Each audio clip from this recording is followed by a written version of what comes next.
С пеленок Даша борется за полноценную жизнь. Массаж, физические упражнения, строгий контроль за осанкой. У 7-летней девочки с рождения аномалия развития поясничного отдела позвоночника. Сегодня есть общий с мамой и врачами результат. Заметна коррекция на несколько градусов. Дашенька, на цветочек смотрим, стоим расслабленно. Улучшения видны и понятны 7-летней Даше. На мониторе трехмерная цифровая модель поверхности ее тела. Те участки, где есть прогресс, выделены зеленым цветом. Данные получены по методике компьютерной оптической топографии.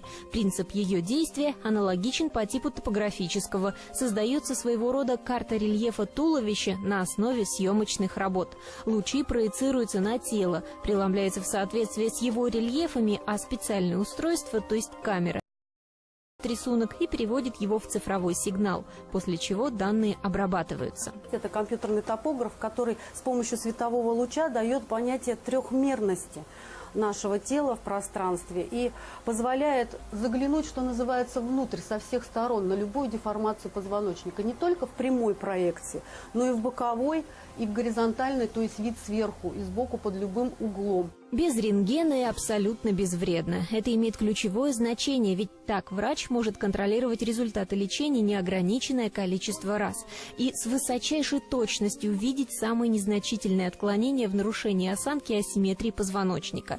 Большинство врачей до сих пор их выявляют при помощи стандартного рентгена, плантографа, на глаз, сравнивая свои данные и ощущения больного. 15 лет приходилось здесь прыгать с досточками. Да, пока вот не знала, что и в России появился данный прибор, и, естественно, стали добиваться, чтобы он появился у нас здесь в центре, потому что реабилитация наших больных требует вот именно вот частого динамического наблюдения для того, чтобы увидеть результаты нашего труда, нашего коллектива массажистов, коллектива врачей лечебной физкультуры. Прибор разработал коллектив новосибирских ученых во главе с Владимиром Сарнацким.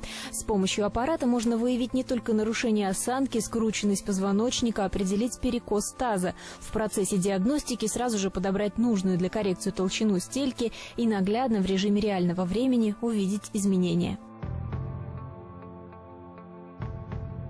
Неоценим вклад российских ученых в выявлении и анализе тактики лечения сколиоза. Заболевание это возникает безболезненно. Упустив начальную стадию, есть риск, что в момент интенсивного роста ребенка оно перейдет в быстро прогрессирующую форму, то есть грубую деформацию позвоночника и туловища. Одна нога может стать короче другой, произойдет перекос таза, и исправить отклонение уже станет невозможно без хирургического вмешательства.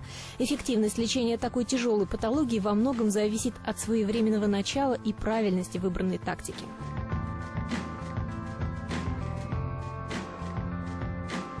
В Томске такой прибор пока в единственном экземпляре. Юлия Стальмакова тоже единственный специалист, который владеет знаниями о новой методике. Но запись к ней расписана на месяцы вперед. Преимущество получают маленькие пациенты с патологией и направлением.